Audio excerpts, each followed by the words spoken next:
Anong purpose mo? Bakit ka pupunta doon kay Alice Go? 2 beses ka pumunta. Anong purpose mo doon? Yan ang totoo. Huwag ka magsinungaling dito.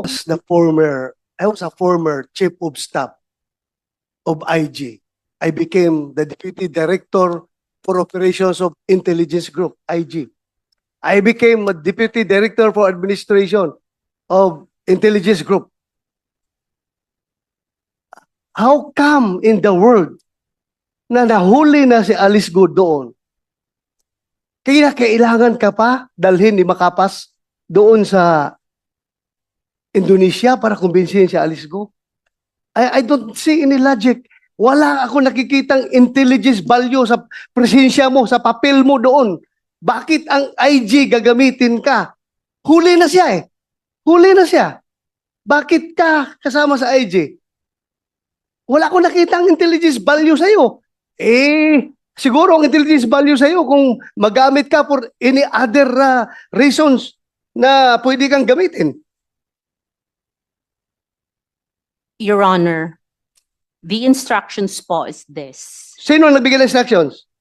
Sa PNP po, Sino? si General Macapas. Anong instructions niya? Na sana umuwi that she will, kung pwede siya kausapin, na Yun na, huli ka. That she will, at kung pwede siyang kausapin. Alam mo, No, that's matagal what na I'm akong saying. pulis, ikaw, sinungaling ka. No. Napakasinungaling mo. Gumagawa ka ng istorya ngayon. Meron kang tinatago. Hindi kita papalabasin dito sa session hall ito kahit na hawak ka na ng NBI. Tilio, hindi kita papalabasin dito sa session hall ito. Sige.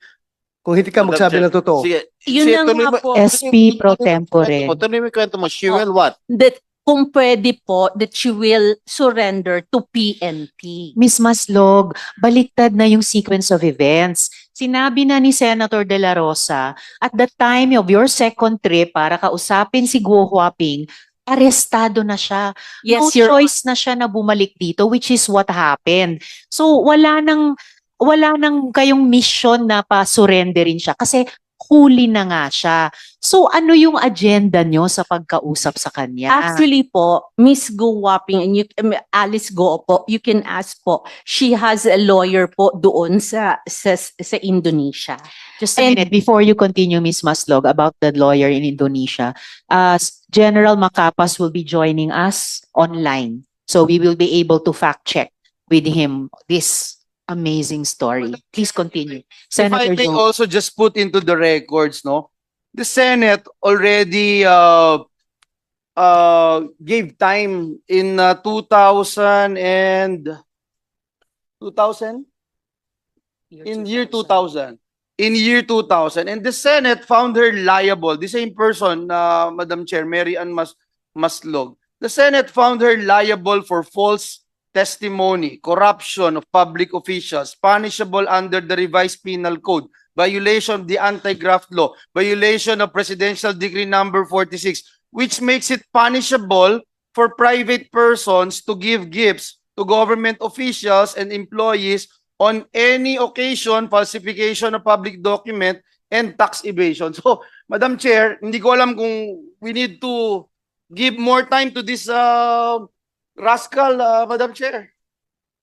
Thank you, Madam Chair. Senator Joel. Yes, Senator De La Rosa. Madam Chair, I don't know how to deal with this kind of resource person, pero alam mo,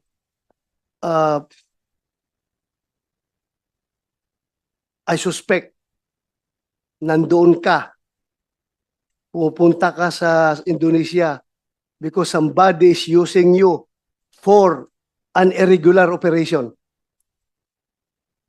Kang lingo-lingo dyan, I am sure. Somebody is using you. I suspect. Ano?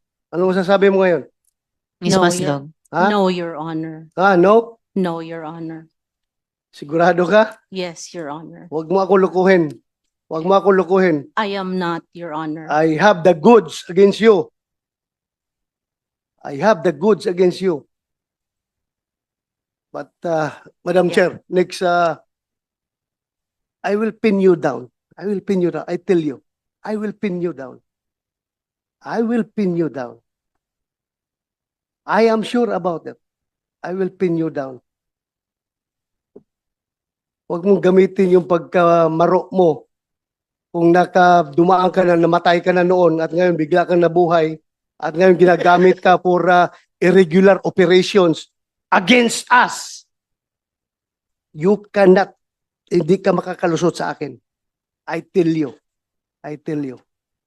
Madam Chair, thank you. Madam Chair. Salamat kayo, Senator De La Rosa. Before I call the SP pro tempore, I have confirmation na pumunta ngang Indonesia si Ms. Maslog. But I will wait for that officially on the record from the BI. SP pro, sorry, if I may, Senator Sherwin and Sino then nagbayad SP ng pro ticket mo, Miss Maslog? Sino nagbayad ng ticket mo nung una at sino nagbayad ng ticket mo nung pangalawa? At tumira ka ba doon sa Indonesia? Sino We- nagbayad ng hotel mo? We only stayed there, sir, for 1 day, sir. Balikan. 2 days po. 2 days. Opo. So, sino nagbayad ng ticket mo? I-refund po ng ano po, ng government. Sinong government? Sinong government? Alam mo, Philippine Hirap. government? hirap nga ang IG magpadala ng ahinti pupunta sa ibang bansa. Ikaw pa na you are not a part of IG, hindi ka organic ng IG, kagastusan ka ng IG. Kaya the more kami nagsususpect na meron ka talagang ibang pakay doon. Meron kang iba. Ha? Madam Chair, Yeah. Madam Chair, can I move forward for a while? A little bit. You certainly may, Senator De La Rosa. But Mayroon before- akong information na bumisita ka doon sa kulungan ni Alice Go dito sa Pilipinas. Bumisita ka? Yes, sir. How many times? 2 times. Anong purpose mo doon?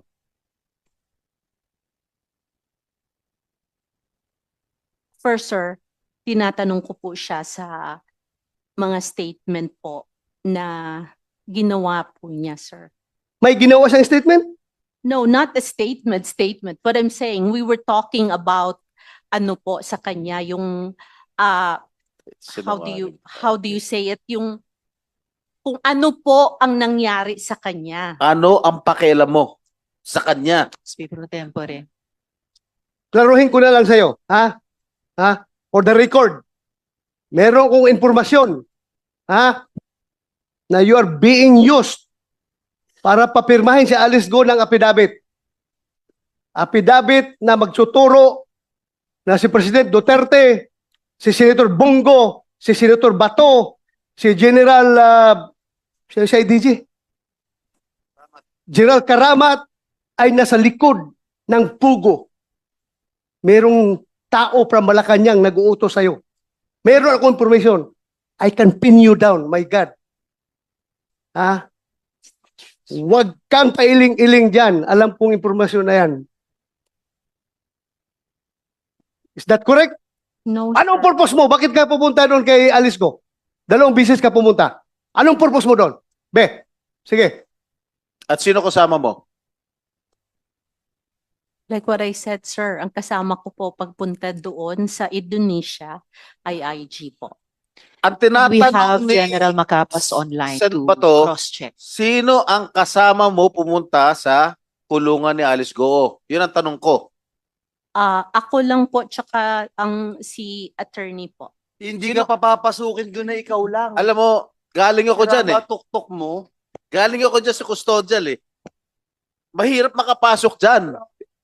At sino ka para makapasok doon? Ang makakapasok lang doon, abogado, pare, kamag-anak, doktor. O opisyal. Ikaw, ano relasyon mo sa kanya? Doktor ka ba? No, sir. Pari ka ba? O ano ka ba? No, sir. O ano?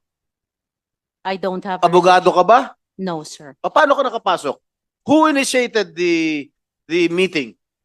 And how did you enter the custodial center?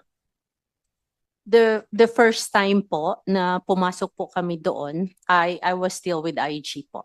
So at this point, I think we should ask General Macapas dahil online na sila. Yes, sir. The reason why na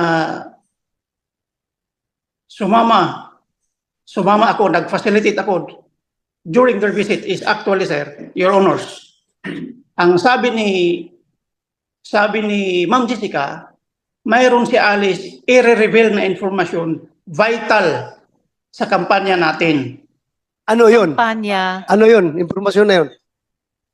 Ah, anong May mga- vital information? Sige. may mga involved pa na malalaking tao. Alice, Yun na! sabi niya, Yun na, yung pangalan ni President Duterte, pangalan ko, pangalan ni Bongo, pangalan ni General Karamat, na i-implicate doon sa pinabit na hinahanda ni Maslog. Yun na. Were you successful no, sir. in getting information from Alice Go? We get information from Alice different from the story, sir. Different from What that was the story. information? Was you was got? that what was the info what was that information? That's why, sir, if the committee will allow me, sir, No. No. I can reveal everything, sir, doon sa executive session as there are names implicated, sir. Actually, recorded yun, sir, yung May audio recording kayo? Yes, Your Honors, during our debriefing with Alice. Miss Maslog, ano ba yung information na yon? Ano ba yung information na nakuha nyo na iba sa inaasahan yung makuha nyo kay Guo Huaping?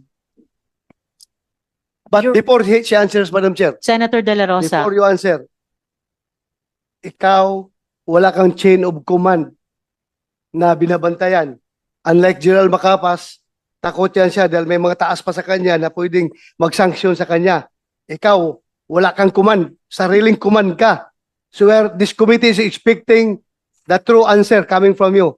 Ano yung impormasyon na sinasabi mo? Hindi ko po alam kung I did not give any information po directly kay no. Anong information ang narinig nyo kay Guo Huaping nung kinausap nyo? Anong sinabi niya? Actually po, when I talked to Alice po, kwento lang po ni Alice sa akin lahat from the beginning kung paano po siya nagsimula pagka-mayor. At saka sa lahat po na sinong nag-udyok. Hindi kami po sa interesado dyan. Hindi nga, Miss Maslog. At alam nyo, hindi yan ang tinatanong namin sa inyo. Madam Chair, babalik ka Senator dalawang beses De La sa Rosa. kulungan ni Alice Go for that purpose alone? Makipagkwentuhan? Ha? Do you want this committee to believe you? Na magkwentuhan lang? Dalawang beses ka pumunta. Anong pakay mo? Bakit ka pumunta doon? There was a communication, Your Honor. What There communication? was a message po. Miss Your Maslog, ibaba nyo po yung tono nyo. I'm in sorry. answer. Go ahead, I'm Madam Chair. Ano yung communication? Kaya siya magtaas ng boses. No, Okay. I'm sorry, Your Okay, Honor. so It's what, just tell us about the communication. okay, Your Honor. There was a communication of a person named ALG. Initials of Alice Leal Guo. Yes, Your Honor.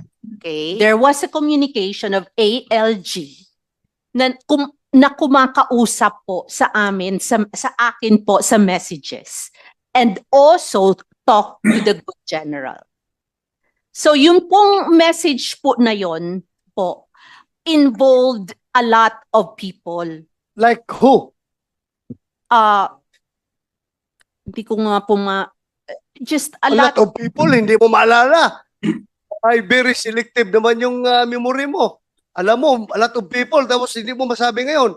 Sino? Involve a lot of people. Sinong people? Oh, takot ka na merong hahabol sa'yo after this hearing? Sino? That communication po, Your Honor, from an ALG was telling the general mga pangalan po ng mga tao. Kaya nga, sino Ano- nga yung mga ano tao na involve- yun? Ano involvement ng mga taong ito? Ano ginagawa nito mga taong itong na nabanggit mo?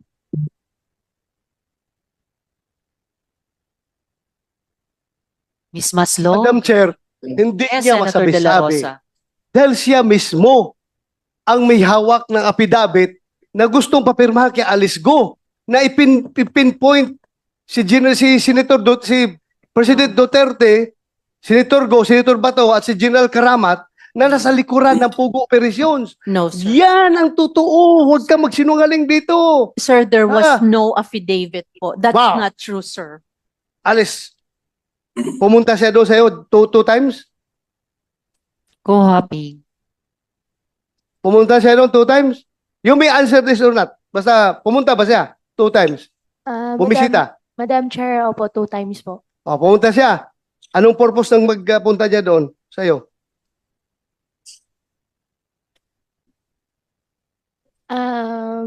Mr. Chair, Madam Chair, can I Hmm. consult my lawyer po? Okay, you can talk to your lawyer. Yung tanong ko kanina, meron akong A1 information na natanggap about that affidavit na dala-dala ni Maslog. Meron akong informasyon. Confirm or deny lang from you. Hindi kita pinupirsang sagutin. You can ask the advice of your lawyer. Pero, tinatanong ko lang para mabigyan ng katuturan itong lahat ng sinasabi. Madam Chair, dun sa question po sa akin ni Sen Bato po, I remain silent po. At meron pa po akong kadagdagan po na answer po pala dun sa na-mention po ni Ma'am Maslog kanina na invitation ng Davao. I just want to clarify.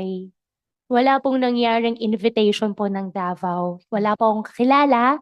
At yung picture na yon ay nag-iisang picture lang po yon, July 22 to be exact, 2022.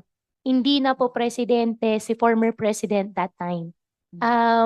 Doon sa group picture po, I think and I believe po na circulate naman po talaga siya. Kumalat po siya sa social media, pero that was my first time po na nakita ko po siya. Hindi po, si former president po. Okay.